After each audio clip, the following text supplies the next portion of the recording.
क्या आप जानते हैं कि अदनबरा में दो आदमी इतने लालची थे कि उन्होंने लाशें बेचने के लिए लोगों को कत्ल करना शुरू कर दिया।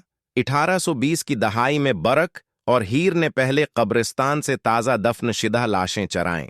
मेडिकल कॉलेजेस में डॉक्टर नाकस को ये लाशें बेचकर अच्छे पैसे कमाते थे, लेकिन जब कब्रिस्तान से चोरी मुश्किल हो गई तो ये शैतान जिंदा लोगों को मारने लगे। उन्होंने 16 बेगुनाह लोगों को कत्ल किया, जिनमें एक छोटा बच्चा भी शामिल था। ये दोनों अपने शिकार का दम घूंट देते थे ताकि जिस्म पर कोई निशान न पड़े। इस तरह डॉक्टर्स को लगता था कि ये कुदरती मौत है। आखिरकार जब किसी ने बस्तर के नीचे से ताज़ा लाश देखी तो पुलिस को इत्तला दी।